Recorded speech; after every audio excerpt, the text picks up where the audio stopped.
আজ আমরা দুনিয়াতেও ক্ষতিগ্রস্ত হচ্ছি, না জানি আখিরাত আমাদের কি হচ্ছে আল্লাহই জানে। তবে ঈমান যদি থাকে, আশা রাখা যায় আখিরাত আমাদের কামিয়াবি হবে, বলুন ইনশাআল্লাহ। আজ বড় দুঃখ, আমরা দুই ধরনের দুশমনের শিকার হয়েছি। এক ধরনের দুশমন আমাদের জান মালের, যারা আমাদেরকে গোলাম বানাতে চায়, আমাদেরকে জানে মালের ক্ষতি করতে চায়। আর এক ধরনের দুশমন হচ্ছে আমরা যে পাওয়ারে বলিয়ান হয়ে আসছি, সেই ঈমানের সম্পদকে আমাদের কাছ থেকে লুটে নিবার একটা পরিকল্পনা চলছে। এই বক্সটা খুব ডিস্টার্ব হচ্ছে, ফ্যাট ফ্যাট করছে, এটাকে হয় স্লো করার না ঘুরিয়ে দেন। যেটা লেখা আছে আপনার এমদাদুল সাউন্ড, আপনার নাম, ওটাকে হয় স্লো করেন না এটা ঘুরিয়ে দেন। আল্লাহ আমার ভাইয়ের রুজিতে বরকত দিক, বলুন আল্লাহুম্মা আমিন। আমার কওমের মানুষ বহুত কষ্ট করে জীবন জীবিকা রুজি উপার্জন করে, এবারে মনে হচ্ছে ঠিক আছে আর ফাটছে না নাকি? এটা নাই বড্ড ফেটে যাচ্ছিল আওয়াজটা। তো ভাইয়ের আমার থাক, ঠিক আছে, আরো যেতে হবে, এই আওয়াজ বন্ধ হয়ে গেছে। আজকে বড় দুঃখ, ইসলাম থেকে আমরা আমাদের ঘরের ছেলেরা অনেক দূরে সরে যাচ্ছি। আমরা এই সরে যাওয়ার দরুন আমাদের উপরে নানা রকম মুসিবত, নানা রকম সমস্যা, নানা রকম বিপদ আমাদের উপরে আসতেই চলেছে। আবার আখিরি জামানা, আল্লাহ রাসূল বলেছেন আখিরি জামানা যেভাবে আকাশ থেকে পানি হয়, ওভাবে মানুষের উপরে ফিতনা আসতে থাকবে, চারিদিকে ফিতনা। এই ফিতনার সময়তে ঈমান বাঁচানো আজ বড় মুশকিল হয়ে যাচ্ছে। যদিও গুনাহগার হয়ে যায়, তওবা করলে, কাঁদাকাটি করলে, একটা সময় বয়স হলে আস্তে আস্তে পরিবর্তন আমরা হয়ে যায়, আমাদের ছেলেরাও হয়ে যাবে ইনশাআল্লাহ। কিন্তু আজকে আমাদের ঈমানের উপরে চরমভাবে হামলা চলছে দুই দিক দিয়ে। এক, প্রকাশ্য ইসলামের দুশমন, তারা আমাদের ঈমানকে নষ্ট করছে, জান মালকে নষ্ট করছে। আর এক দল হচ্ছে আমাদের ঘরের মধ্যে আছে, আমাদের আপন সেজে আমাদের ঈমানকে নষ্ট করছে। এটা যুগে যুগেই ছিল, আজও আছে। কিন্তু আজ আমার যুব সমাজ, আমার কওমের মানুষরা সেই সকল ছদ্মবেশী মুনাফিক মুসলমানকে চিনতে না পারার দরুন আমার কওমের বাপ ভাইরা ঈমান আস্তে আস্তে আমাদের অনেকের দুর্বল হয়ে যাচ্ছে বা ঈমান হারা হয়ে যাচ্ছে। কেননা যারা আমাদের জানমালের দুশমন, তারা কোন দিক দিয়ে আমাদেরকে মিটাতে পারছে না। এই জন্যে তারা বড় প্ল্যান, চিন্তা, রিসার্চ করে দেখছে যে কিছুতে একটা ব্যাপার আছে কওমের, কিছুতে একটা ব্যাপার আছে কওমের, যে কওমকে আমরা সর্বসময় কোণঠাসা করে রেখেছি, যে কওমের নামে পুরো মিডিয়া উঠে পড়ে দাড়ি টুপি মানে সন্ত্রাস, আতঙ্কবাদ হাজারো প্রচার করেছি, এরপরও বড় খুশি আনন্দের সাথে কওম দাড়ি ও টুপি পরে। জোরে বলুন সুবহানাল্লাহ। এই কওমকে বহু দিক দিয়ে, বহু সময়ে,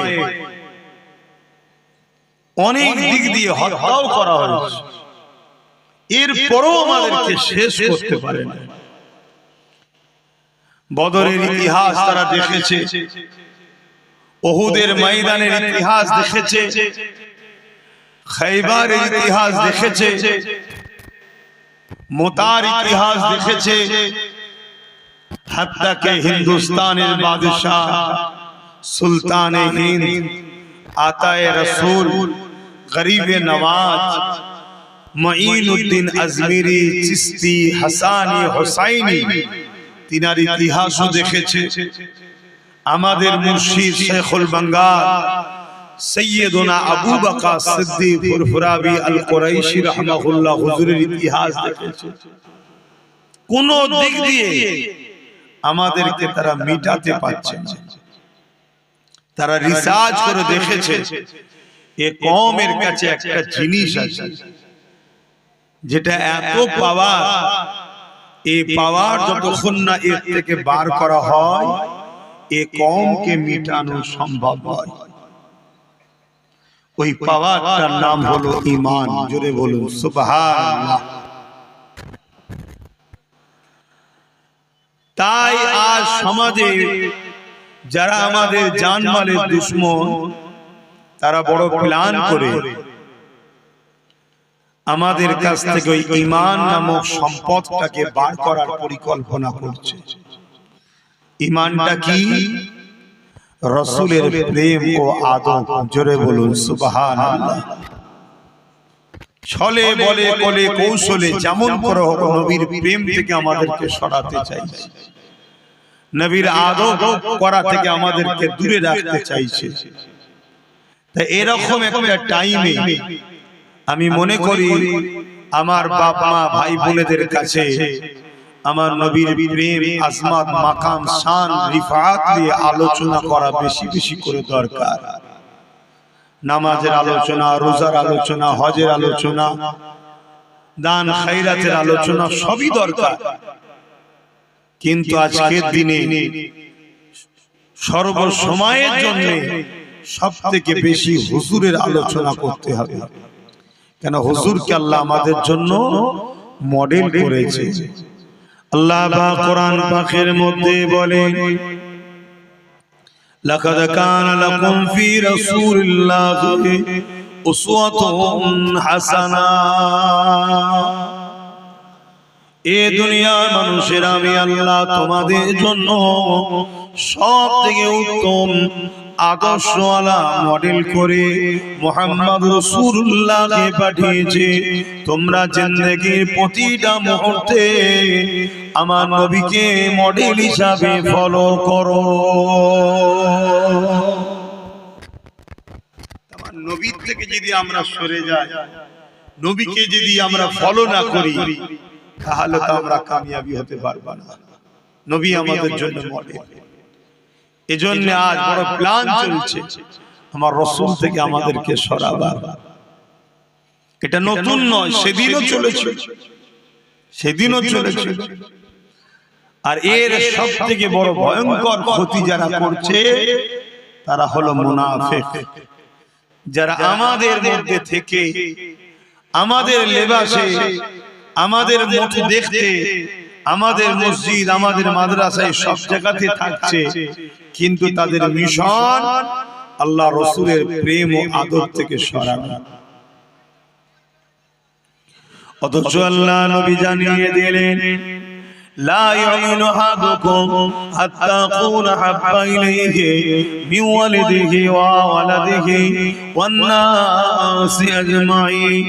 ততক্ষণ পর্যন্ত তোমরা ঈমানদার হতে পারবে না যতক্ষণ পর্যন্ত তোমরা তোমাদের ধন দৌলত, জমি জায়গা, ঘর বাড়ি, বাপ মা, সন্তান, স্ত্রী, স্বামী সব কিছু থেকে আমি রাসূলুল্লাহকে বেশি না ভালোবাসতে পারবে, ততক্ষণ পর্যন্ত তোমরা ঈমানদার হতে পারবে না। ঈমানদার ওই ব্যক্তি হবে যে দিল থেকে মুহাম্মদ রাসূলকে রাসূল জেনে জানের থেকে বেশি ভালোবেসে আদবের সাথে নবী পাককে মেনে নিয়েছে, তার মধ্যেই ঈমান রয়েছে।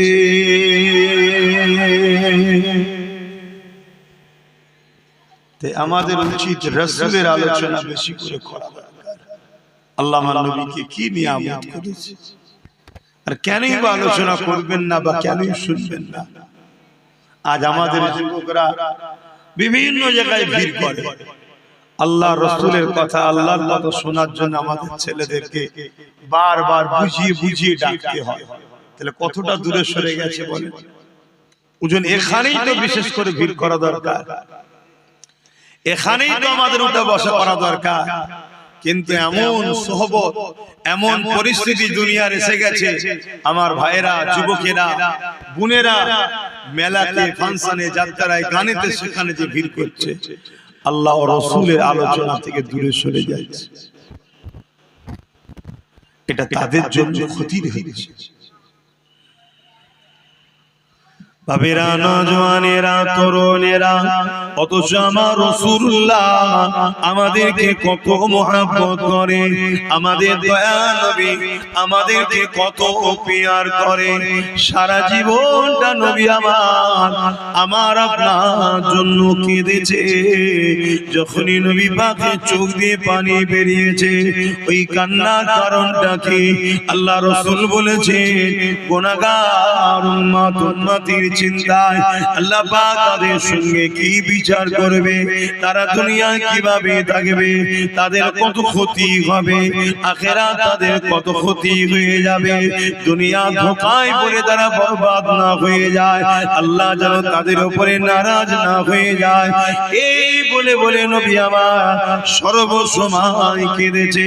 আমার রাসূলুল্লাহ শিশুবেলায় যখন দুলনাতে দুলতে, তখন উম্মত উম্মতি করে কেঁদেছে। আমার নবী যখন সিজদায় পড়ে থাকতে, তখন উম্মত উম্মতি করে কেঁদেছে। হে যুবকেরা, আল্লাহ নবীর জীবনে এমন কোনো দিন যায়নি নবী তোমাকে আমাকে ভুলে গেছে, তোমাকে আমাকে স্মরণ করেনি, তোমার আমার জন্য কাঁদেনি, এমন কোনদিন আমার রাসূলুল্লাহ জীবনে যায়নি। আমার নবী পাক সর্বসময় তোমার আমার জন্য কেঁদেছে। এখন এই টাইমেও রাসূল আমার রওজা মুবারকে তোমার আমার জন্য কাঁদতেছে।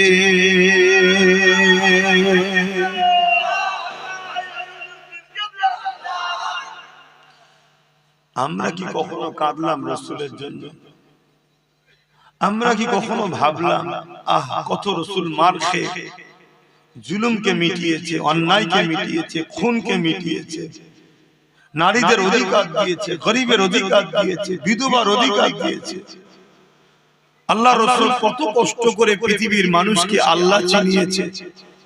আমরা কি কখনো ভাবি সেই নবীর কথা? সেই রাসূল আমাদের কাছে একটা দিন রেখে গেছে, সেই দিনের পাহারাদার হয়ে আমরা বাঁচবো, এই চিন্তা কি আমার ভাইয়েরা, বাপেরা কখনো করেছে? প্রত্যেকে যদি নিজের পরিবারটাকে গার্জিয়ান হয় যে আমার পরিবারে রাসূলের দ্বীনের বিরোধী কোনো কাজ হবে না, আমার পরিবারে আমি রাসূলের দ্বীনের পাহারাদার হব, তাহলেই তো সুন্দর একটা সমাজ গড়ে ওঠে। আল্লাহ বাজে দুনিয়াকে ফানা করে দেবে, আল্লাহ বাজে দুনিয়াকে শেষ করে দেবে। এই সময়তে কতদিন দুনিয়া এইভাবে থাকবে আল্লাহ পাক ভালো জানে। যেদিন ময়দানে মাশরে বিচারের দিন ঘোষণা করবে, আল্লাহ পাক সর্বপ্রথম আমার নবী পাককে উঠাবে। এ নওজওয়ানেরা, हजरत जिब्राइल अलैहिस्सलाम के और हजरत इस्राफील अलैहिस्सलाम के अल्लाह पाक जमीने पाठाबे। ओ हजरत जिब्राइल, ओ हजरत इस्राफील व मिकाईल फरिश्तारा जाओ दुनिया जमीने चले जाओ, আমার হাবিবকে গিয়ে আজকে উঠিয়ে নিয়ে আসো। হযরত জিবরাইল আলাইহিসসালাম দুনিয়া জমিনে চলে আসবে, तमाम পৃথিবীটাকে তন্ন তন্ন করে খুঁজবে আমার রাসূল কোথায় রয়েছে। হযরত জিবরাইল খুঁজে পাবে না, জমিন থেকে আওয়াজ দিতে লাগবে, ও রব্বি আল্লাহ, আপনার হাবিব কোথায় রয়েছে? আমি জিবরাইল খুঁজে পাচ্ছি না। আল্লাহ পাক বলবেন, জিবরাইল রে, জমিনে কান লাগিয়ে লাগিয়ে শোনো, যেখান থেকে দেখবে কান্নার আওয়াজ আসছে ওই জায়গাতে আমার খাবে কিনার গুনাহগার উম্মতিদের নাজাতের জন্য আমি আল্লাহ আমার কাছে কাঁদতেছে। আরো জোরে বলুন সুবহান। ভাবে কত ভালোবাসা কে আছে বলুন। আমরা তো নিজেদের বাপের কথাই ভুলে যাই, বাপ ছেলের কথা ভুলে যাই এক সপ্তাহ যেতে না যেতে, কিন্তু কবে রাসূল আজও পর্যন্ত আমাদের কথা স্মরণ রেখেছে, এখন এই মুহূর্তে আমাদের জন্য কাঁদছে। আমাদের ভেতর থেকে যারা ক্ষতি করছে তাদের আকীদা হলো আমার নবী নাকি মরে গেছে, নবী শাফাআত, নবী নাকি বেঁচে নাই। বলুন নাউযুবিল্লাহ। আমার নবী হলেন হায়াতুন নবী। আমার নবী বলুন যুবকরা সবাই বলুন হায়াতুন নবী। এইটা হলো আকীদা। যদি নবীকে হায়াতুন নবী না মেনে যদি মরা নবী বলে ঈমান চলে যাবে। আর নবীকে হায়াতুন নবী মানা এটা হলো ঈমান, আকীদার মধ্যে একটা আকীদা। যদি গুনাহ করো বলে গুনার মাফ আছে, কিন্তু যাদের ঈমান নেই তাদের মাফ নাই। এটা মনে রাখবেন, রাসূল হলেন হায়াতুন নবী। আরো একবার বলুন নবী হায়াতুন নবী। হযরতে জিবরাইল আলাইহিস সালাম জমিনের উপরে ডানা মারবে, জমিনটা দুচি রয়ে যাবে, দেখতে লাগবে আল্লাহ নবী সিজদায় পড়ে গিয়ে চোখের পানি ছেড়ে দিয়ে আল্লাহ নবী কাঁদতেছেন। হযরতে জিবরাইল আলাইহিস সালাম আমার নবী পাককে সালাম দেবে, নবী পাক সালামের জবাব দিয়ে মাথা তুলবে। ও হযরতে জিবরাইল কি ব্যাপার, বিচার কি হয়ে গেছে নাকি? তুমি আমার কাছে এসেছো কি ব্যাপার? কিয়ামত কি হয়ে গেছে? ময়দানে মাশর কি হয়ে গেছে? বিচার কি হয়ে গেছে? হযরতে জিবরাইল আলাইহিস সালাম বলবে ইয়া রাসূলুল্লাহ হাবিবাল্লাহ, আপনি আপনার উম্মতিদেরকে এত ভালোবাসেন, কিন্তু উম্মতি আপনাকে ভুলে থাকতো। ইয়া রাসূলুল্লাহ হাবিবাল্লাহ, উম্মতি আপনাকে স্মরণ করতো না, উম্মতি আপনার সুন্নতে জীবন কাটাতো না, উম্মতি আপনার দ্বীনের পক্ষে কাজ করতো না। উপরন্তু এমন উম্মতি ছিল যারা আপনার দ্বীনের দুশমনদের সঙ্গে হাত মিলিয়ে দ্বীনের বড় ক্ষতির কারণ হয়েছে। ইয়া রাসূলুল্লাহ হাবিবাল্লাহ, আপনি সেই উম্মতিদেরকে এখনো ভুলেননি, কাঁদতেছে। আল্লাহ নবী বলেছিলেন জিবরাইল রে, আল্লাহ নবী বলবেন জিবরাইল রে, আমি রাসূলুল্লাহ আমার উম্মতিদের বড়ই ভালোবাসি। এ নওজওয়ানেরা, আল্লাহ নবী বলবেন জিবরাইল বলো হিসাব হয়ে গেছে নাকি? হযরত জিবরাইল আলাইহিস সালাম বলবে না ইয়া রাসূলুল্লাহ, আল্লাহ পাক আপনাকে আগে উঠাতে বলেছে, আমার রাসূলুল্লাহ উঠবেন। এই যুবকেরা ময়দানে মাশরে হাজির হবে, আমার নবী পাকের নূরের মাথা মোবারকে আল্লাহ পাক শাফাআতের তাজ পরিয়ে দেবে। আহলে সুন্নাত ওয়াল জামাতের আকীদা নবী শাফাআতুন নবী। জোরে বলুন সুবহানাল্লাহ। বলুন নবী শাফাআতুন নবী। জবান খুলে বলুন নবী। যারা আমাদের ভেতর থেকে ক্ষতি করছে, ঈমান লুটছে, তাদের আকীদা নবী শাফাআত করতে পারবে না। বলুন নাউযুবিল্লাহ। তাহলে আমাদের থেকে নবীকে কিভাবে সরাচ্ছে? যদি কোন যুবকের দিলে আকীদা হয় নবী শাফাআত করতে পারবে না, তাহলে তার প্রেম কেন থাকবে নবীর উপরে? আর যখন যুবকের দিলে আকীদা হবে, কিয়ামতের কঠিন দিনে আমার বাপ আমার হবে না, মা আমার হবে না, কেউ হবে না, হুজুর আমায় বাঁচাবে। জোরে বলুন সুবহানাল্লাহ। তার মহব্বত বাড়বে না কমবে? তাহলে আমাদেরকে কিভাবে হুজুর থেকে সরাচ্ছে? কেন এই মহব্বত কমাচ্ছে? একটাই কারণ, ঈমান যাতে চলে যায়। আর ঈমান চলে গেলে 1 কোটি মরা মানুষ দ্বারা কোনো উপকার লাগবে, 1 লক্ষ কোটি বেঈমানের দ্বারা কোনো কাজে লাগে না। কথা বুঝে আসছে? আমাদেরকে বেঈমান করতে চাইছে। বাবেরা, নওজওয়ানেরা, তরুণেরা ময়দানে মাশরের কথা বেশি বেশি করে চিন্তা করে। এ নওজওয়ান তরুণেরা, আল্লাহ পাক কোরআনের মধ্যে জানিয়েছেন, ওয়াল তানজুরু নাফসুম মা কদ্দামাত লিগাদ, প্রতিটা নফসের উচিত পরকালে বেশি বেশি করে চিন্তা করা। সাহাবা হুজুররা জিজ্ঞাসা করলে, ইয়া রাসূলুল্লাহ, হাবিবাল্লাহ, ময়দানে মাশরটা কেমন হবে? আল্লাহ নবী বলে দিলে, মাথার একটু দেখতেলা এত পরে আল্লাহ সূর্যকে নামিয়ে দেবে, সূর্যে 12 গুণ তাপ আল্লাহ বাড়িয়ে দেবে। ওই দিন সূর্যের এত তাপ হবে, ওই তাপে লোহা যেমন আগুনে দিলে লাল হয়ে যায়, জমিনটা এরকম লাল হয়ে যাবে। ওই জমিনে মানুষ দাঁড়াতে পারবে না। এমনও পাপ পাওয়া যাবে, নিজের ছেলেকে জমিনে শুইয়ে দিয়ে তার বুকের উপরে পা দিয়ে দাঁড়িয়ে যাবে। এমনও ছেলে পাওয়া যাবে, নিজের বাপকে জমিনে শুইয়ে দিয়ে তার বুকের উপরে পা দিয়ে দাঁড়িয়ে যাবে। এমনও মেয়ে পাওয়া যাবে, তার মাকে জমিনে শুইয়ে দেবে। এমনও মা পাওয়া যাবে, তার মেয়েকে জমিনে শুইয়ে দেবে। এক কথা, যার উপরে যা জোর চলবে তাকে জমিনে শুইয়ে দিয়ে তার বুকের উপরে পা দিয়ে দাঁড়িয়ে যাবে। কেন? জমিন লোহা যেমন পুরে পুরে লাল হয়ে যায়, এই সূর্যে তাপে জমিন লাল হয়ে গেছে, এই জমিনে মানুষ দাঁড়াতে পারবে না। এ যুবকেরা, বাবেরা, মায়েরা, বোনেরা, ওই দিনটা তোমার কি আমার কি হবে? আল্লাহ নবীর এই কথা শুনে সাহাবা হুজুররা কাঁদতে লাগলেন, ইয়া রাসূলুল্লাহ, হাবিবাল্লাহ, আমাদের কি হবে উপায়? ভাব, আমরা এইগুলো বুঝাই কেন?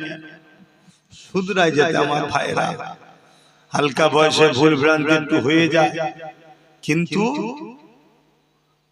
আখিরাত ভুলে গেলে হবে না। মৃত্যু কত তোমার আমার আশপাশের মানুষ সব এসেছিল, এক এক করে সব চলে গেছে। দেখো, আমার অনেক ভাই বোন, তারা আমাদেরই ভাই হবে জানি মনে হচ্ছে। দেখো বাইরে দাঁড়িয়ে আছে, অনেক ভাই আছে, দেখো এই দিকে দাঁড়িয়ে আছে। এই যে আমার ভাইয়েরা এগুলো করছে, এখন তো উচিত, এগুলো কি উচিত? আপনারা কি বলছেন? এটা উচিত? তারা তো আমাদেরই ভাই নাকি? আমাদেরই তো নাকি? তাহলে এগুলো তো বুঝতে হবে যে যাই একটু বসি, এখানে বসলে গুনাহ মাফ হয়, কিন্তু হাই নসিব যদি আল্লাহ না চায় হয় না, এটাও ঠিক কথা। আল্লাহ যদি না চায় হয়। এ নওজওয়ান তরুণেরা, আল্লাহ নবী সাহাবাদেরকে বললেন, কিয়ামতের দিন আল্লাহ জিবরাইল আলাইহিস সালামকে বলবে, ও জিবরাইল, আমার জাহান্নামকে নিয়ে এসে আমার আরশের বাপাশে বেঁধে দাও। 70,000 জিনজিল দিয়ে জাহান্নামকে বাঁধা হবে। এক একটা জিনজিলে 70,000 করে ফেরেশতা ধরে রাখবে, তথাপিও জাহান্নামকে ধরে রাখতে পারবে না। জাহান্নাম লম্বা লম্বা জিহ্বার করে গুনাহগারদেরকে ধরতে যাবে। এই দিনটা তো কঠিন দিন হবে। এ যুবকেরা, এই দিন কতদিন হবে? কানা মিকদারু 50 আলফা সানাতিন, 50,000 বছরের একটা লম্বা দিন আল্লাহ বানাবে। দুনিয়ায় 50,000 বছর যতদিন হয়, একটা দিন অত লম্বা হবে যেদিন আল্লাহ বিচারের দিন করবে। এ যুবকেরা, তরুণেরা, বাবেরা, ওই কঠিন ময়দানে মাশরে কি হবে? ওদিনে তো বাপ ছেলের হবে না, ছেলে বাপের হবে না, মা মেয়ের হবে না, মেয়ে মায়ের হবে না, স্বামী স্ত্রীর হবে না, স্ত্রী স্বামীর হবে না, কেউ কারো হবে না। ওই দিনেতে শুধুমাত্র আল্লাহ নবী জবান দিয়ে বেরোবে, ইয়া রাব্বি হাবলি উম্মতি উম্মতি। আরো জোরে বলুন সুবহান। কত ভালোবাসে সেই রাসূলের জন্য আমরা কি করলাম বলেন। তার যে কষ্টের মেহনতের ইসলাম রেখে গেল, যে ইসলামকে প্রচার করতে গিয়ে আল্লাহর নবী কত মার খেলেন, কত কষ্ট পেলেন। আজকে সেই ইসলামকে চতুর্দিক দিয়ে মিটাবার প্ল্যান চলছে। আমরা কি করেছি? আমরা ইসলামের কোন কাজে লাগলাম? একটু ভাবতে হবে, একটুখানি চিন্তা করতে হবে, তবেই তো আমাদের মধ্যে পরিবর্তন আসবে। শুধু ওয়াজ হবে, শুনবেন, চলে যাবেন। ওয়াজ শুধু শোনার জিনিস নয়, ওয়াজ তো আবু বকর সিদ্দিকও শুনেছে, আবু জেহেলও শুনেছে। আবু বকর সিদ্দিক হয়েছে, দুনিয়া থেকে জান্নাতের সার্টিফিকেটও পেয়েছে। জোরে বলুন সুবহানাল্লাহ। আর আবু জেহেল ওয়াজ শুনেছে, তারপর আবু জেহেল হয়ে গেছে। আবুল হাকাম থেকে আবু জেহেল হয়েছে। তো ওয়াজ শুধু শোনার জিনিস নয়, ওয়াজ শুনে ভাবতে হবে, ফিকির করতে হবে, চিন্তা করতে হবে, নিজের মধ্যে অনুশোচন তৈরি করতে হবে যে কি কোর জন্য আল্লাহ আমাকে পাঠালেন। বান্দা আমি তোকে দুটো হাত দিলাম, এই হাতে তোর কি কাজ তোকে চিন্তা করতে হবে। বান্দা আমি তোকে দুটো পা দিলাম, এই পায়ে কোন রাস্তায় চলবি, কোন রাস্তাতে চলবি না, এটা তোকে ভাবতে হবে। ওরে আমার বান্দা বান্দি রে, আমি আল্লাহ তোদেরকে দুটো চোখ দিলাম, এই চোখ দিয়ে কি দেখবি, কি দেখবি না। বান্দা আমি জবানে কথা দিলাম, আমার দিয়া জবানে কোন কথা বলা যাবে, কোন কথা বলা যাবে না। বান্দারে আমি আল্লাহ পাক তোকে আশরাফুল মাখলুকাত বানালাম, তুই মানুষের, তুই সৃষ্টির মধ্যে সর্বশ্রেষ্ঠ সৃষ্টি বানালাম। ওরে আমার বান্দারে, তুই আমার জমিনের উপরে তোর কি কাজ তোকে একবার ভাবতে হবে। এটা বোঝাবার জন্য, এটা জানাবার জন্য কদ জাআকুম মিনাল্লাহি নূরুন ওয়া কিতাবুম মুবিন, আমি দুটো জিনিস আমার পক্ষ থেকে পাঠালাম। একটা হলো 30 পারা প্রকাশ্য কোরআন কিতাব, আর একটা হলো ওই কোরআনকে বুঝাবার জন্য সাহেবে কোরআন মুহাম্মাদুর রাসূলুল্লাহ।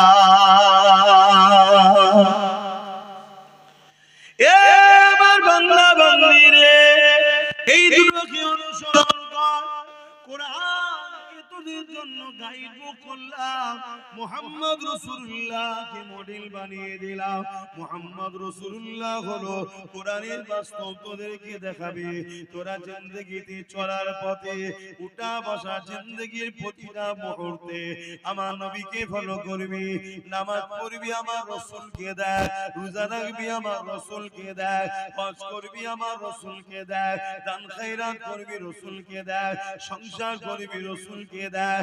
তোদের ধর্ম নীতি আমার রাসূলুল্লাহর হুকুম অনুযায়ী হবে, তোদের সমাজ নীতি আমার নবী যেভাবে করেছে এইভাবে করবি, তোদের প্রতিবেশী নীতি আমার নবী যেভাবে করেছে করবি, তোদের এডুকেশন নীতি আমি নবী যেভাবে শিখিয়েছে এইভাবে করবি। ওরে আমার বান্দা বান্দি রে, তোদের অর্থনীতি, তোদের রাজনীতি, তোদের রাষ্ট্রনীতি, তোদের মানবতা নীতি সব কিছুটা আমার রাসূলুল্লাহকে অনুসরণ করে করবি। কেননা মাআতাকুমুর রাসূল ফাখুযুহু ওয়া মা নাহাকুম আনহু ফান্তাহু। আমার নবীর হ্যাঁ হ্যাঁ বল, আমার নবী নাই না বল, আমার নবী যা আদেশ করেছে মেনে নে, আমার নবী যা নিষেধ করেছে ছেড়ে দে, তাহলে তোরা কামিয়াবি হয়ে যাবি।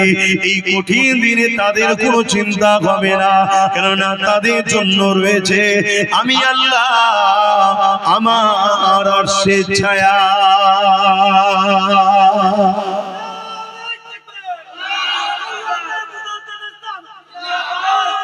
আল্লাহ।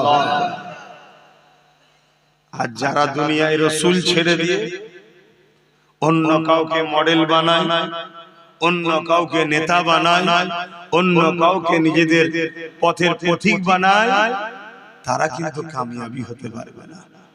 উলামাদেরকে আমরা ভালোবাসবো, পীরকে ভালোবাসবো, আলেমকে ভালোবাসবো, ইমামকে ভালোবাসবো, উদ্দেশ্য একটাই, পীর আলেম উলামা মুফতি যেই হোক, যদি আমাকে রাসূলের সঙ্গে জুড়তে চায় তবে তাকে ভালোবাসবো। উদ্দেশ্য থাকবে রাসূল। আর যদি রাসূলের সঙ্গে না জোড়ে, সে উলামা দাবিদার হতে পারে, মুফতি দাবিদার হতে পারে, পীর দাবিদার হতে পারে, তাকে মানা যাবে না। কথা শুনছেন? যে আমাদেরকে রাসূল চিনাবে, রাসূলের সঙ্গে জুড়াবে, রাসূলের রাস্তা দেখাবে, সেই হলো আমাদের সবকিছু। তাকে আমরা সম্মান করব, প্যার করব, আদর করব, উস্তাদের মর্যাদা দেব, মাথায় করে করব। কেন? আল উলামা ওয়ারাসাতুল আম্বিয়া, এরা রাসূলের ওয়ারিস। এদেরকে ভালোবাসলে আল্লাহ ও রাসূল খুশি হবে। জোরে বলুন সুবহানাল্লাহ। কিন্তু কারো কথা আমরা মানবো না, আমরা কথা মানবো কালামুল্লাহ আর হাবিবুল্লাহ। জোরে বলুন সুবহানাল্লাহ। বাপেরা, নওজওয়ানেরা, তরুণেরা, এ নবী পাকে প্রেমিকেরা, আখরি জামানা আল্লাহ নবী জানিয়ে দিলেন, মসজিদ ভর্তি নামাজি থাকবে, একজন ঈমানদার থাকবে না। যার ঈমান নেই তার নামাজের তো কোনো কাজে লাগবে না। আল্লাহ নবী জানিয়ে দিলেন, আখরি জামানাতে হাতের তালুতে আগুন রাখা থেকেও ঈমান বাঁচানো বড় কষ্টকর হয়ে যাবে। এটা সময় হয়ে গেছে, চারিদিক থেকে আমাদের ঘরে আল্লাহ ও রাসূল থেকে সরাবার পরিকল্পনা করছে। কেউ আমাদেরকে গান দিয়ে ডাকছে, কেউ আমাদেরকে ফাংশন দিয়ে ডাকছে, কেউ আমাদেরকে মেলা দিয়ে ডাকছে, কেউ আমাদেরকে জুয়া দিয়ে ডাকছে, কেউ আমাদেরকে নাচ দিয়ে ডাকছে, কেউ আমাদেরকে শরাবের দোকান খুলে ডাকছে। এই যুবকেরা, তরুণেরা, আবার কেউ আমাদেরকে দাড়ি টুপি কোরআনের মাহফিলের নামে ডেকে নিয়ে গিয়ে আমার রাসূলুল্লাহর আদব মর্যাদাকে খাটো করে দিয়ে আমাদের ঘরে রাসূল থেকে দূরে সরিয়ে দেওয়ার পরিকল্পনা করছে। এরকম একটা কঠিন সময়, এই জন্য আল্লাহ রাসূল বললেন, হাতে তালুতে আগুন রাখা থেকেও ঈমান বাঁচানো বড় কষ্টকর হবে। সেটা এই সময় এসে গেছে। তাই বলে দিয়ে যায়, আল্লাহ রাসূলকে মহব্বত করে, আল্লাহ নবীকে প্যার করে, যে নবী আমার সারাটা জীবন তোমার আমার জন্য কেঁদেছে, আজও কাঁদছে। কিয়ামতের এই কঠিন দিনেতে যখন নামন করে জাহান্নাম লম্বা লম্বা শিকাবার করে গুনাহগারদের ধরতে যাবে, ওই সময় জিবরাইল আলাইহিস সালাম ঘোষণা দেবে, আল্লাহর জাহান্নাম উম্মতে মুহাম্মাদির দিকে তেরে তেরে যাচ্ছে। ওই সময়টা আমার আল্লাহ রাসূলের কানে এই আওয়াজটা যখন চলে যাবে, নবী আমার আল্লাহর আরশে আজিমের উপরে মাকামে সম্মানে সিংহাসনে বসে শাফাআতের তাজ পরে বসে থাকবে। এই কথা যখনই রাসূলুল্লাহর কানে যাবে, নবী আমার ওখান থেকে নেবে মাকামে মাহমুদ বলে একটা জায়গা আছে, ওই জায়গাতে সিজদায় পড়ে যাবে, চোখের পানি ফেলে কাঁদতে থাকবে।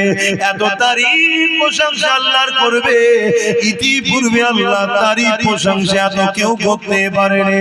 আমার নবী পাকের তারিফ প্রশংসা শুনে আল্লাহ পাকের জালাল, আল্লাহ পাকের রহমতে দুনিয়ায় জোশ মেরে উঠবে।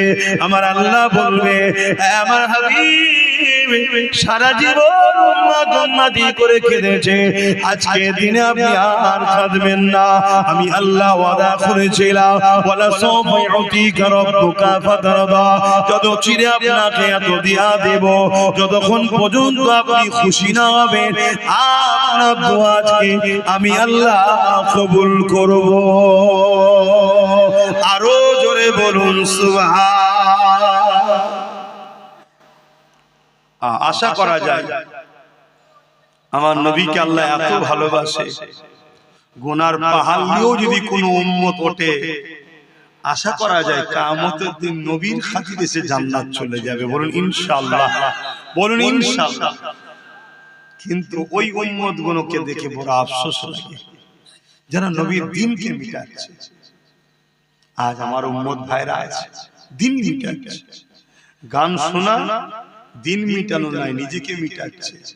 কিন্তু গানের আড্ডা তৈরি করা, মুসলমানের ছেলে মেলা দেয়, মুসলমানের ছেলে জুয়ার আড্ডা দেয়, মুসলমানের ছেলে ফাংশনের নেতৃত্ব দেয়, তার মানে কি পাপের আখড়া তৈরি করলো।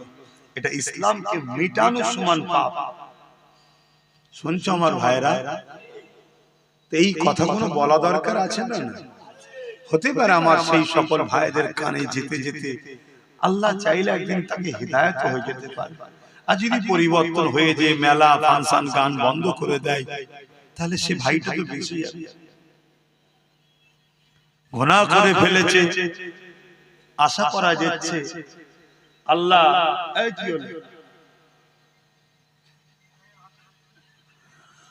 আশা করা যায় গুনাহ যদি হয়ে যায় নবী তো শাফাআত করবেন, হয়তো নাজাত হয়ে যেতে পারে। খবরদার আমার ভাইরা, নবীর কষ্টের ইসলামের ক্ষতি করো না। আল্লাহ নবী জীবনে কত কষ্ট হয়েছে। এ নওজওয়ানেরা, আল্লাহ নবী জীবনে এমনও দিন গেছে নবী আমার সিজদায় পড়ে রয়েছে। মক্কার সালিম বেঈমানেরা আমার নবী পাকের পিঠের উপরে পচা ভুঁড়ি, দুম্বার ভুঁড়ি চাপিয়ে দিয়েছে। আল্লাহ নবী সিজদাতে মাথা তুলতে পারছে না। একদিকে দুর্গন্ধ আর একদিকে ভারী, এই পচা দুম্বার ভুঁড়ি নিয়ে নবী আমার সিজদায় পড়ে গিয়ে সুবহান রাব্বিল আলা তাসবিহ পড়ে যাচ্ছে। নবী পাকের কলিজা টুকরি খাতুনে জান্নাত দেখতে পেয়ে তখন তিনি ছোট ছিলেন। আব্বা জানের পিঠ থেকে এই পচা দুম্বা ভুঁড়ি খানা নাবাতে লেগেছে। ছোট ছোট নুরানি হাত দিয়ে আর পচা দুম্বার ভুঁড়ি নাবাতে পারছে না। একদিকে দুর্গন্ধ আর একদিকে ভারী। খাতুনে জান্নাত তখন ছোট ছিলেন, আর চোখের পানি আমার আব্বাকে কে এত কষ্ট দেয়। এদিকে জালিম নিষ্ঠুর পাশা অত্যাচারীরা বসে বসে মজা নিতে লেগেছে। এমনও দিন গেছে আল্লাহ নবীকে এত ভুঁড়ি দিয়েছে, নবী পাকের পিঠে এত পচা দুম্বার ভুঁড়ি চাপিয়েছে, আমার নবী পাক পুরো ঢাকা পড়ে গেছে, নিঃশ্বাস নিতে পারছে না। খাতুনে জান্নাত আব্বাকে খোঁজ করতে করতে যখন এই পচা দুর্গন্ধময় ভুঁড়ি দেখতে পায়, খাতুনে জান্নাত আন্দাজ করে এই জায়গাতে হয়তো আব্বা রয়েছে। এই পচা দুম্বার ভুঁড়িকে সরিয়ে সরিয়ে সরিয়ে ওর ভেতর থেকে দয়া নবী মাথা তোলে। এ যুবকেরা, তরুণেরা, বাপেরা, এত কষ্ট আমার নবী কেন পেয়েছে? আমার নবী ইনসাফের কথা বলেছে তাই। এত কষ্ট আমার নবীর উপরে হয়েছে কেন? আমার নবী গরিবদের পক্ষে ছিল তাই। এত কষ্ট আমার নবীর উপরে হয়েছে কেন? আমার নবী নারীদের অধিকারের পক্ষে ছিল তাই। এত কষ্ট আমার নবীর উপরে দিয়েছে কেন? আমার নবী ইনসাফ, ইনসানিয়াত, মানবতা, তাওহীদ, এক আল্লাহর পক্ষে মানুষকে ডেকেছে তাই।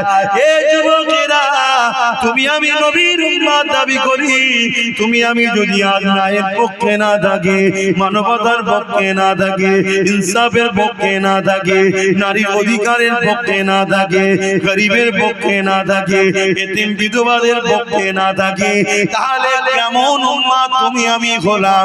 যে আমার রাসূলুল্লাহ মিশন ছিল তো এটাই, অন্যায়কে মিটিয়ে আল্লাহর জমিনে নাই শান্তি প্রতিষ্ঠিত করা। এজন্যই তো নবী মার খেয়ে, এজন্যই তো রাসূলুল্লাহর উপরে জুলুম, কত কষ্ট দিয়েছে আমার নবী। এমনও দিন গেছে আমার নবী কে জানে মেরে দেবে, শহীদ করে দেবে। আমার নবী পাহাড়ে চলে গেছে, সেখানে গিয়ে নবী মাসকে মাস কাটিয়েছে। এমনও দিন গেছে আল্লাহ রাসূল হুজরার মধ্যে আছে, নবী পাকের পুরো ঘরটা 36 জন 40 জন উলঙ্গ তরোয়াল নিয়ে জালিম অত্যাচারী নিষ্ঠুরটা ঘিরে ফেলেছে আমার নবীকে শহীদ করে দেবে বলে। কিন্তু আমার আল্লাহ আমার নবী পাককে ওখান থেকে হিফাজত করেছেন। জোরে বলুন সুবহানাল্লাহ। আল্লাহ নবী জীবনে অনেক কষ্ট গেছে।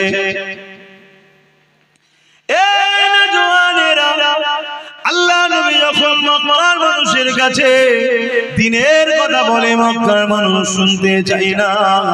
নবী আমার তায়েফের জমিনে চলে যায়। এদিকে মক্কার জালিম নিষ্ঠুর নেতারা তায়েফের মানুষদিগকে জানিয়ে দেয় মক্কা থেকে মুহাম্মদ রাসূলুল্লাহ যাচ্ছে, যিনি তাওহীদের কথা বলে, যিনি গরিবের ইনসাফের কথা বলে, যিনি নারীদের অধিকারের কথা বলে, যিনি মানবতার কথা বলে, যিনি ন্যায়ের কথা বলে, যিনি প্রেম ভালোবাসার কথা বলে। এই তায়েফের সরদারেরা মুহাম্মদ রাসূল যা বলে ঠিকই সত্য কথা বলে, কিন্তু মুহাম্মদ রাসূলের কথা মতো চললে আমরা যে মানুষের উপরে সন্ত্রাসী করে টিকে রয়েছি, মানুষের উপরে আতঙ্ক করে টিকে রয়েছে, মানুষকে ভয় খাইয়ে টিকে রয়েছে, মুহাম্মদ রাসূলের কথা যদি মেনে নেওয়া যায় তাহলে আমাদের অন্যায় অত্যাচারের সাম্রাজ্য মিটে যাবে। এই মুহাম্মদ রাসূলকে তায়েফের জমিনে ঢুকতে দিও না, তাকে বাধা দাও, বাধা দাও। আজকে দিনে তো সেই রাসূলুল্লাহর পক্ষে যারা কথা বলে তাদেরকেও বিভিন্ন মাহফিলে বাধা দেওয়া হয়, তাদেরকেও বিভিন্ন জায়গায় রোকা হয়। কেন রোকা হয়? এরা গেলে মুহাম্মদ রাসূলের কথা বলবে, এরা ইনসাফের কথা বলবে, এরা ইনসানিয়াতের কথা বলবে, এরা মানবতার কথা বলবে। কেন? আল্লাহ কোরআনের মধ্যে জানিয়ে দিয়েছে, এ দুনিয়ার মানুষেরা কুনতুম খায়রা উম্মাতিন উখরিজাত লিন-নাস তা'মুরুনা বিল মারুফ ওয়া তানহাউনা আনিল মুনকার। আল্লাহ আমাদেরকে দুটো কাজ দিয়েছে, অন্যায়কে মিটিয়ে দাও, ন্যায়কে প্রতিষ্ঠিত করো। এই অন্যায় মিটাতে গিয়ে যদি তুমি শহীদ হয়ে যাও, অন্যায়কে মিটাতে গিয়ে জালিমদের হাতে যদি মারা পড়ে যাও, এ যুবকেরা আল্লাহ রাসূল জানালেন তাদের জন্য মরণের আগে, জান বেরোবার আগে আল্লাহর জান্নাতকে দেখিয়ে দেওয়া হয়।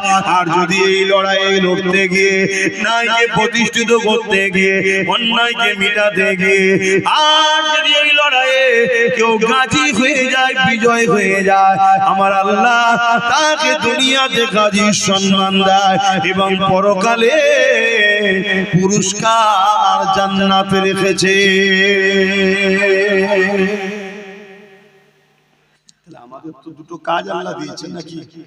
কথা বলে, অন্যায় মিটাও, ন্যায়কে প্রতিষ্ঠিত করে, এটা তো কাজ আমাদের।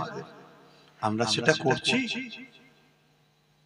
আমরা তো অন্যায়ের সঙ্গে গা মিলিয়ে চলছি, আমরা তো জুলুম বন্ধ করা ছেড়ে দিয়ে জুলুম করছি। আমাদের অনেকের ধারণা হয়ে গেছে ইসলাম নামাজ, রোজা, দাড়ি, টুপি, হজ, যাকাত, নামাজ পড়লেই হয়ে গেছে, রোজা রেখে নিয়েছি হয়ে গেছে, একবার হজ করলেও মিটে যাবে। এটা ইসলাম শুধু নয়, হ্যাঁ এটাও ইসলাম, কিন্তু শুধু এটা নয়। সমাজে এতিমের উপরে জুলুম হবে, আপনি এতিমের পাশে দাঁড়াবেন না, আর আপনি বলছেন আমি নামাজ পড়েছি। সমাজে বিধবার উপরে অত্যাচার হবে, আপনি তার পাশে দাঁড়াবেন না, আপনি বলছেন আমি রোজা রেখেছি। মানুষ মসজিদগুলোকে যেভাবে কারুকার্য ভাবে করছে, হ্যাঁ আল্লাহর ঘরকে ভালোবাসেন, করুন, কিন্তু অপরদিকে এই সমাজের গরিবদের ঘরে মানুষ দেখে, আল্লাহর ঘর কাঁচা হলেও নামাজ হয়ে যাবে, কিন্তু গরিব যদি খেতে না পায়, ওই সমাজের প্রত্যেককে কিয়ামত দিন আল্লাহর কাছে জবাব দিতে হবে। কথা শুনছেন তো নাকি? হ্যাঁ, আপনি প্রতিবেশী, আপনার প্রতিবেশীর খোঁজ নিতে হবে না? এটা কি ইসলাম নয়? কিয়ামতের দিন অনেক লোককে আল্লাহ ধরবে, তুমি কোথায় যেতে চাও? সে বলবে আল্লাহ আমি নামাজ, রোজা, হজ, যাকাত করেছি, আমি জান্নাতে যেতে চাই। আমার আল্লাহ তখন বলবে, আবু দাউদ শরীফের হাদিস, দুনিয়ায় যখন আমি ভুখা ছিলাম, ক্ষুধার্ত ছিলাম, তুমি কি তখন আমায় খেতে দিয়েছিলে? বান্দা তো অবাক হয়ে যাবে কিয়ামতের দিন, আল্লাহ আপনি তো আল্লাহুস সামাদ, কারো মুখাপেক্ষী নাই, খোদার তো মুখাপেক্ষী আপনি নন। তাহলে আপনাকে কেন খেতে দিতে হবে? আমার আল্লাহ বলবেন তোমার গ্রামে অমুক ঘর, অমুক গরিব, অমুক এতিম, সে তো ক্ষুধার্ত ছিল, সেটা কি আমার নয়? ওকে যদি দিতে আমাকে দেয়া হতো, ওকে দিওনি আমাকে দিওনি, আমি তোমায় আজ জান্নাত দেব না। আজকে বলুন গরিবদের পাশে কেউ আছে? বলেন, আমার কথা বলেন, গরিবদের কেউ দেখে? এটা কি ইসলাম নয়? আল্লাহ নবী বসে আছেন, এক ইহুদি আসলো, আল্লাহ নবীকে জিজ্ঞাসা করলো, ইয়া রাসূলুল্লাহ, হাবিবাল্লাহ, ইসলামের সবথেকে ভালো কাজ কোনটা? আল্লাহ নবী নামাজের কথা বলেনি, রোজার কথা বলেনি, হজের কথা বলেনি, দাড়ি টুপির কথা বলেনি, জুব্বা পাগড়ির কথা বলেনি, মসজিদ মাদ্রাসা বানানোর কথা বলেনি।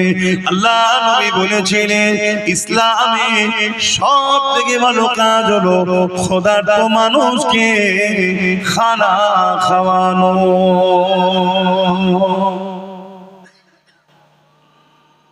আপনাদের মহল্লা জানাচ্ছে?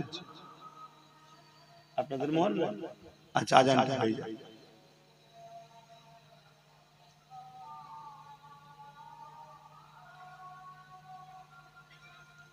খুব ঠান্ডা এলাকাটা। হ্যাঁ, আমি ভাবতেই পারছি ঠান্ডায় খুব নিজে জড়ো হয়ে গেছে।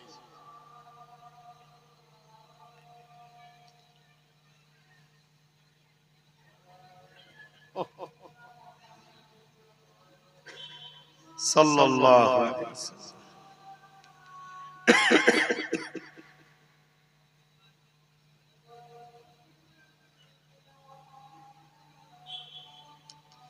সাল্লাল্লাহু আলাইহি ওয়াসাল্লাম। কুররাত আইনা বিকা রাসূলুল্লাহ।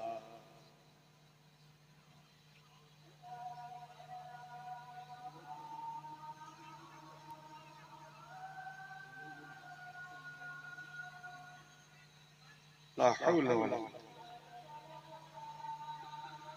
لا حول ولا قوة.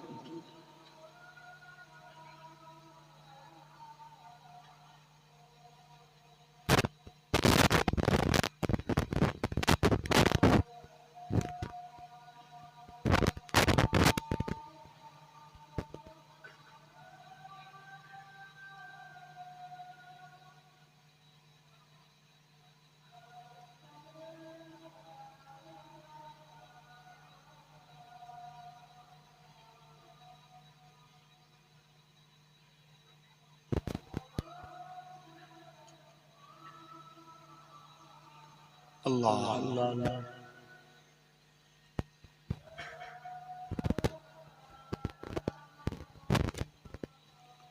اللهم رب عاجل آت محمد السيلة الفضيلة ومحمد إنك لا تفتح لا إله إلا أنت. درود الشريف اللهم صل على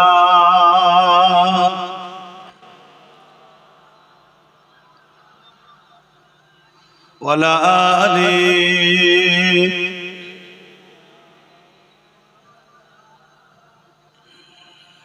मेरी उल्फत मदीने से यूं ही नहीं, मेरे आका का रोज़ा मदीने में है। मैं मदीने की जानिब न कैसे खींचूं, मैं मदीने की जानिब न कैसे खींचूं, मेरा दीनो दुनिया मदीने में है। मेरी उल्फत मदीने से यूं ही नहीं, मेरे आका का रोज़ा मदीने में है। अर्ज़ अज़ीम से बढ़ के जिसका बड़ी शान है, रोज़ाए मुस्तफ़ा जिसकी पहचान है, रोज़ाए मुस्तफा जिसकी पहचान है, जिसका हम पल्ला कोई मुअल्ला नहीं, जिसका हम पल्ला कोई मुअल्ला नहीं, एक ऐसे मुहल्ला मदीने में है, मेरी उल्फत मदीने से यूं ही नहीं, मेरे आका का रोज़ा मदीने में है। अल्लाहुम्मा सल्ली अला।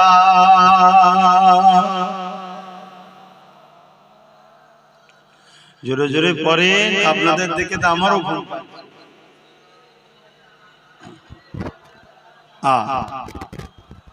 हाँ भाई, আমরা তো বলতে এসেছি ঠিকই, আপনাদের ঘরেও বলিয়ে নিতে হয়। আমরা বলতে এসেছি ঠিকই, কিন্তু আপনাদের ঘরেও বলিয়ে নিবার সহযোগিতা করতে হয়। এত যদি ঝিমিয়ে যান তাহলে আমাদেরও তো অবস্থা খারাপ হয়ে যাবে। তাহলে ইসলাম সবথেকে ভালো কাজ হলো ক্ষুধার্ত মানুষকে খানা খাওয়ানো। জোরে বলুন সুবহানাল্লাহ।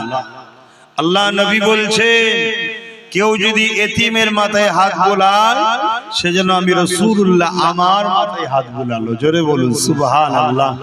কেউ যদি এতিমের পরনের কাপড় দেয় সেজন্য আমি রাসূলুল্লাহ আমাকে কাপড় দিল। কেউ যদি এতিমের পিপাসা মিটায় আমি রাসূল তার ময়দানে মাশরে আবে কাউসারের পানি দিয়ে পিপাসা মিটাবো। জোরে বলুন সুবহানাল্লাহ। আর আজকে এতিমদের অবস্থা কি? এই কঠিন ঠান্ডায় রাস্তাঘাটে ফুটপাতে দেখা যায় না, হাজার হাজার বাচ্চা এতিমরা কত কষ্টে কাটাচ্ছে তারা। আজ আমাদের আছে, আমরা জড়িয়ে একটু গরম হয়ে যাচ্ছে, কিন্তু গরিব এতিমদের কি হয় এখনো ভাবতে হবে। এটাই দরদ, মানুষের উপর দয়া মায়া থাকা দরকার। আল্লাহ পাকের এক বান্দি ছিলেন যে সমাজে নোংরা কাজ করে বেড়াতো মেয়েটা, কিন্তু একদিন পাপ কাজ করে ফিরছে আর দেখছি একটা কুকুর একটা কুয়া, দেখবেন কুয়ার উপরটা ঘিরা থাকে যাতে কেউ না পড়ে যায়, ওর উপরে উঠছে আর নামছে, পানি তো পান করতে পারছে না, পিপাসা লেগেছে। আল্লাহর এই বান্দিটা দেখে মনে দয়া হয়েছে যে বান্দি কত পাপ রাস্তায় ছিল, তাকে পানি পান করিয়েছে। কুকুরটাকে দু কদম যেতে না যেতে গায়েবী আওয়াজ এসেছে, তুমি এমন একটা ভালো কাজ করলে, তুমি এই মুহূর্তে তওবা করো, আমি তোমার গুনাহ মাফ করে দিতে চাই। জোরে বলুন সুবহানাল্লাহ। সে তওবা করেছে, আল্লাহ তাকে মাফ করে দিয়েছে। তাহলে বলো আমাদের জীবনে ভুল হতে পারে, একটা অবলা পশুকে যদি ভালোবাসলে আল্লাহ তার মাগফিরাত দেয়। আমরা আল্লাহ শ্রেষ্ঠ মখলুক মানুষ, সে অন্য ধর্মেরও হতে পারে, হিন্দু হতে পারে, খ্রিস্টান, মতো আদিবাসী হতে পারে, গরিব যদি হয়, আর আমার কওমের ভাইদের মধ্যেও তো প্রচুর গরিব আছে, তার পাশে যদি দাঁড়ায় আল্লাহ কি আমাদের উপর দয়া করবে না? আল্লাহ নবীর ঘরে শিক্ষা কেমন ছিলেন দেখেন। হযরতে খাতুনে জান্নাত তিনি এমন করে হযরত ইমামে হাসান হুসাইন দুই ভাই অসুস্থ হয়েছে, তাই তিনাদের সুস্থতার জন্য খাতুনে জান্নাত নিয়ত করলেন, মান্নত করলেন, ও রব্বি আল্লাহ আমার বাচ্চা দুটো সুস্থ হয়ে গেলে আমি আপনার খুশির জন্য তিনটে রোজা রাখার মান্নত করলাম, নিয়ত করলাম।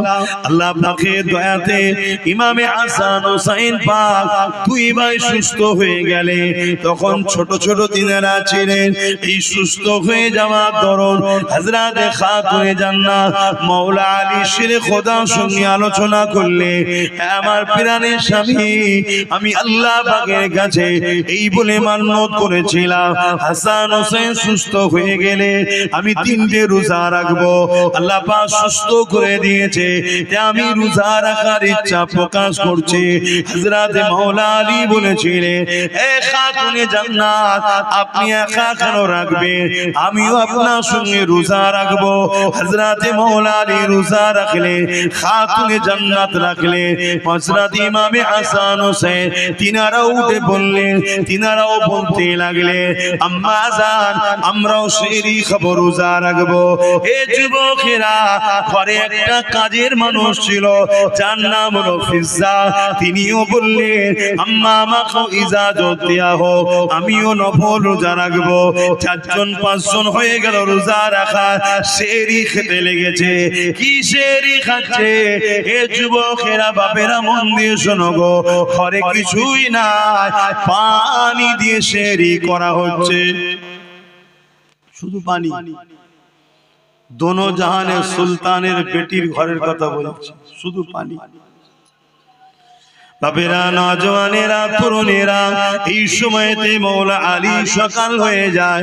হুজুর আমার কাজে খোঁজে বেরিয়ে গেলে, কেননা ইফতারে যদি কিছু পাওয়া যায় এর জন্য তিনি কাজে বেরিয়ে গেলে। খাজুরের বাগানে পানি দেওয়ার কাজ করতে লাগলে।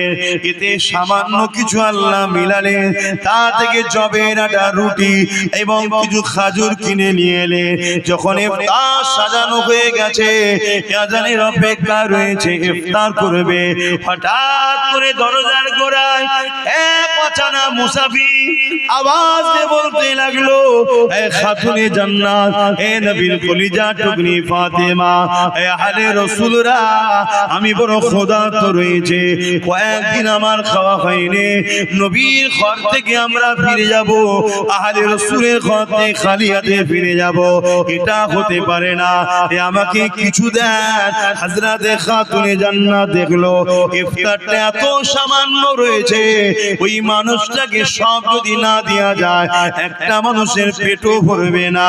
তাই খাতুনে জান্নাত ওই ইফতারের পাত্রটাকে নিয়ে হযরতে মাওলা আলী স্বামীকে দিয়ে দিলে, যান এই মুসাফিরটাকে দিয়ে দেন, ওই গরীব ক্ষুধার্তটাকে দিয়ে দেন। হযরতে খাতুনে জান্নাতের কথা শুনে মাওলা আলী বলল, না, আমার বাচ্চা দুটো রোজা রেখে আছে, তারা ইফতার কি করবে? তুমি আমি না হয় বড় মানুষ নাই করলা, দুটো ছোট্ট ছোট্ট বাচ্চা, তারা রোজা রেখে সারা দিন রয়েছে, সেহরিতে পানি খেয়েছে, তারা কি ইফতার করবে? একবার মাওলা আলী বলল, না। মাওলা আলী ইফতারের থালিটা নিয়ে গিয়ে, পাত্রটা নিয়ে গিয়ে ওই মুসাফিরটাকে দিয়ে দিল। মুসাফির চলে গেল, মান্যতে রোজা ছিল, পরের দিন আবার সেহরিতে খাতুনে জান্নাত উঠলো, মাওলা আলীও উঠলো, ইমামে হাসান হোসেন উঠলো, ওই ফিজ্জা নামের কাজের মানুষটা উঠলো। পাঁচ জনে আবার সেহরিতে পানি খেলে, আবার রোজা নিয়ত করে নিলে। আবার মাওলা আলী দিনের বেলা কাজের জন্য বেরিয়ে গেলে, আবার সামান্য কিছু অর্থ মিললো, তা থেকে আবার কিছু জবের আটা, রুটি আর কিছু খাজুর কিনে নিয়েছে, ইফতারির জন্য তৈরি হতে লাগলো। আজানের অপেক্ষায় রয়েছে, দ্বিতীয় দিনে সে ইফতারেতে হঠাৎ করে দরজার গোড়ায় আবার প্রথম দিনের না একজন মুসাফির এসে সালাম দিয়ে আওয়াজ দিলে, হে আহলে রাসূলরা, আমি বড় ক্ষুধার্ত রয়েছি, আমাকে কিছু খেতে দেন, আমাকে ফিরিয়ে দেবেন না। হযরতে খাতুনে জান্নাত প্রথম দিন স্বামীর হাতে তুলে দিয়েছিল। মায়ের নকশা কদমে চলে বাচ্চারা, এই জন্য বলা হয় বাচ্চাদের প্রথম শিক্ষিকা হলো মা। তাই হযরতে ইমাম হোসেন পাক উঠে দাঁড়িয়ে গেলেন, ওই ইফতারের পাত্রটা নিলেন, সোজা গিয়ে ওই মুসাফিরের হাতে দিয়ে ঘরে এসে বসে পড়লেন। যে আজান দিল, পানি দিয়ে ইফতারটা করে নিল। এ যুবকেরা, তরুণেরা, তৃতীয় দুটো রোজা রাখা হয়ে গেল। তৃতীয় দিনে সেহরিতে আবার খাতুনে জান্নাত উঠলো, মাওলা আলী উঠলো, ইমাম হাসান হোসেন উঠলো, ফিজ্জা নামে মানুষটা উঠলো, ফিজ্জা নামে কাজের মহিলাটা উঠলো। এমন করে সেহরিতে আবার পানি খেলেন, তিন রোজা নিয়ত করে নিলেন। তিন দিনের দিনে মাওলা আলী তিনি আবার কাজে বেরোলেন। একভাবে পানি ছাড়া অন্য কিছু যার পেটে পড়েনি জিনার, তিনি বড় দুর্বল হয়ে গেলেন। তিন দিনে তিনি বড় কষ্ট করে কাজ করে সামান্য কিছু আবার অর্থ পেলে, তা দ্বারা জবের আটা, রুটি আবার খাজুর নিয়ে ঘরে ফিরলেন। 3 দিনের দিনে শরীর চলছে না। আমার নওজওয়ানেরা নিজের দিকে তাকাও আর নবীর বংশের দিকে তাকাও। খানদানে রাসূল, আওলাদে রাসূল, নবীর কলিজা টুকরি খাতুনে জান্নাতের দিকে দেখো, ইমাম হাসান হোসেনের দিকে দেখো, মাওলা আলীর দিকে দেখো। পুরো কায়নাত জান্নাতের জন্য তৈরি হয়েছে, সেই ইমাম হাসান হোসেনের দিকে দেখো। তাদের জিন্দেগিটা কেমন ছিল আর আমার তোমার জিন্দেগি কেমন হচ্ছে। এত আল্লাহ শান্তি দিয়েছে, তাও আমরা ইসলাম থেকে দূরে সরে যাচ্ছি। আল্লাহ ছাড় দিয়েছে, ছেড়ে দেয়নি আমাদেরকে, ধরবে। এ নওজওয়ানেরা, 3 দিনের দিনও আগে 2 দিনের মতো যখন ইফতার রেডি হয়ে গেছে, এক মুসাফির জিনা এসে আওয়াজ দিতে লাগলেন, এ আহলে রাসূলরা বড় ক্ষুধার্ত রয়েছি, কিছু দেন, ফিরিয়ে দেবেন না। প্রথম দিনে খাতুনে জান্নাত মাওলা আলীর হাতে দিয়ে পাঠিয়েছিল, দ্বিতীয় দিনে ইমাম হোসেন হাসান পাক নিজে আগিয়ে চলে গেছে, তৃতীয় দিনে ইমাম হোসেন পাক ছোট ভাই তিনি উঠে দাঁড়িয়ে গেলেন, ইফতারের পাত্রটা নিলেন, আগিয়ে গিয়ে মুসাফিরকে দিয়ে পানি পান করে ইফতারটা করে নিলেন। এ যুবকেরা, তরুণেরা, বাপেরা, আল্লাহ রাসূল ঘরে চলে এলেন ইশারাতে, এসে বলতে লেগেছে, মারে কি এমন কাজ তোমরা করেছো যার জন্য আল্লাহ বড় খুশি হয়ে গেছে। খাতুনে জান্নাত শুনিয়ে দিলেন, আল্লাহ নবী চোখ দিয়ে পানি বেরোতে লাগলো যে আমার পেটি দুনিয়ায় কি হালে রয়েছে, ইমাম হাসান হোসেন কি হালে রয়েছে, আমার জামাই মাওলা আলী কি হালে রয়েছে। কিন্তু নবী আমার ওখানেও হাত তুলে দোয়া চেয়ে বলেন, আল্লাহ আমার পেটির সংসারে তুমি রুজির বরকত দাও, আমার হাসান হোসেনের সংসারে বরকত দাও। নবী আমার ওটা দোয়া করেন, ওখানেও নবী আমার দোয়া করেছে, আল্লাহ পাক আমার উম্মতিদের হিফাজত করে। আরো জোরে বলুন সুবহান। আজকে সেই উম্মত আমরা কি করছি বলুন? বললেই তো আব্বাস সিদ্দিকীকে সমালোচনা করছে, গালি দিচ্ছে, ফোনে হুমকি দিচ্ছে, কাঁচা কাঁচা গাল দিচ্ছে বাপ মা তুলে। কেন? আজ ইসলাম মিটে যাচ্ছে, কথা বলছি তাই। ইসলাম মিটে যাচ্ছে, কথা বলছি তাই। ভাবুন, আল্লাহ কিন্তু ছাড়বে না। কত কষ্ট করে তারা এই দিনের জন্য সব কিছু কুরবান করেছে, আর আজকে আমরা আরাম আয়েশের জিন্দেগি কাটিয়ে ইসলামকে ক্ষতি নিজেরাই করছি।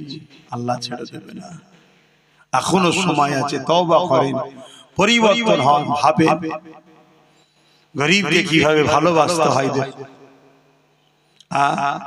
আরো এক তারিখের কথা, আম্মা জান, অসুবিধা হচ্ছে না তো ভাই? আপনাদের অসুবিধা হচ্ছে না তো? কেন আমার পরে তারপরে নামাজ হবে বললো।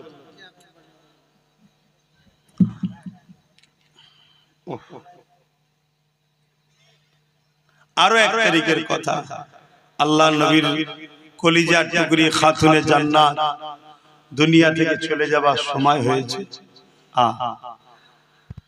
হযরতে মাওলা আলী হুজুরের কোলে মাথা রেখে খাতুনে জান্নাত চোখ মুজে শুয়ে আছে, যাবার সময় একদম শেষের দিকে, দুনিয়া থেকে পর্দা লেবেন, ইন্তেকাল করার সময় এসে গেছে। হযরতে মাওলা আলী খাতুনে জান্নাত নিজের স্ত্রীর মাথায় হাত বুলোতে বুলোতে চোখ ভরা পানি নিয়ে বলছে, আমার প্রাণের স্ত্রী, এতদিন সংসার করলাম, কোনদিন একটা বার আপনি আমাকে কোন জিনিস আমাকে মুখ ফুটে চাননি আমার কাছে, শুনছেন? কোনদিন একটা জিনিস আমার কাছে চাননি। হযরতে খাতুনে জান্নাত চোখ খুললেন, মুচকি হাসলেন, হেসে বলছেন, আমি সাক্ষী দিচ্ছি আমি আপনার উপরে রাজি খুশি আছি। জোরে বলুন সুবহানাল্লাহ। পৃথিবীতে তো ওই স্বামীটাই, ওই পুরুষটাই তো শ্রেষ্ঠ যাকে তার স্ত্রী বলবে আপনার উপরে আমি খুশি, আপনি ভালো। কথা বুঝে আসছে? তা আপনি কেন চিন্তা করছেন? আমি আপনার উপরে রাজি আছি, কিন্তু মাওলা আলী শেরে খোদা বলছে আমার দিল চাইছে একটা তো কিছু বলো, কিছু তো একটা চাও যেটা আমি তোমার জন্য এনে দেব। কখনো তো কিছু চাইলে না। হযরতে খাতুনে জান্নাত বলে, যখন আপনি এতই করে বলছেন যান একটা আপেল কিনে নিয়ে আসেন, একটা সেব নিয়ে আসেন, আমি এটা আপনার কাছে চাইলাম জান। दोनों জাহান সুলতানের বেটি হযরতে মাওলা আলী কোল থেকে বড় আদর করে স্ত্রীর মাথাটা তাকিয়া বালিশের উপরে রেখে দিয়ে খাতুনে জান্নাতের জন্য ছুটতে লেগেছে। হযরতে আলী চোখে পানি, এ পানি বড় আনন্দের পানি। আজ আমার কাছে ফাতেমা কিছু চেয়েছে, তাই বাজারে গেছে। এত অল্প পয়সা ছিল, একটা পিসি শুধু আপেল হয়েছে, ওই আপেলটা কিনে নিয়ে ঘরে ফিরে আসছে। রাস্তায় একটা ক্ষুধার্ত ব্যক্তি মুসাফির হাত দিয়েছে। হে হযরতে আলী, হে নবীর জামাতা, হে আলে রাসূল, আমি বড় ক্ষুধার্ত, তোমার হাতের আপেলটা আমাকে দাও, আমার বড় খিদা লেগেছে, আমাকে ওটা দাও। হযরতে আলী চিন্তা করতে লেগেছে, জীবনে প্রথমবার আমার স্ত্রী ফাতেমা আমার কাছে একটা আপেল খেতে চাইলো, আর আমি ওইটা কিনে নিয়ে যাচ্ছি। এত সামান্য পয়সা দ্বিতীয় কিনারও নাই, যদি মুসাফিরটাকে দিয়ে দিই, এই গরীব ক্ষুধার্তটাকে দিয়ে দিই। আমার স্ত্রী জীবনে চাইনে, চলে যাওয়ার সময়ও তিনার নজদিকে এসেছে। আরে আমি কি করি, নিজের মধ্যে তোরপার হতে হতে ওই আপেলটা হযরতে মাওলা আলী ওই গরীবটার হাতে দিয়ে দিলে। কি তাদের প্রেম ছিল গরীবদের উপরে, দেখো, দিয়ে মন মরা করে আর ঘরে ঢুকছে। হযরতে খাতুনে জান্নাত মুচকি হেসে বলছেন, হ্যাঁ আমার প্রাণের স্বামী, আপনি আমাকে আপেল খাওয়ালে আমি জানা খুশি হতাম, তার থেকে বেশি ওই গরীবকে আপেল দিয়াতে আল্লাহ খুশি হয়েছে। জোরে বলুন সুবহানাল্লাহ, আরো জোরে বলুন সুবহানাল্লাহ। ভাই, ওলিরা যদি দূরের খবর দেখতে পায়, নবীর বেটি দেখতে পায় না, কি গো, আল্লাহ তাদেরকে সব দেখার ক্ষমতা দিয়েছে। তাহলে বলুন গরীবকে কিভাবে ভালোবাসতেন তিনারা। আর আজকে আমরা নিজের প্রতিবেশী, নিজের আত্মীয়র মধ্যে গরীবের উপরে আমাদের আজকাল গুরুত্ব নাই। গরীবের উপরে সবাই জুলুম করছে। গরীবকে প্যার করো, গরীবকে ভালোবাসো, গরীবকে সাথ দাও, আল্লাহ খুশি হবে। কিয়ামতের দিনে একটা যুবককে আল্লাহ উঠাবে, যে যুবক কিয়ামতের দিনে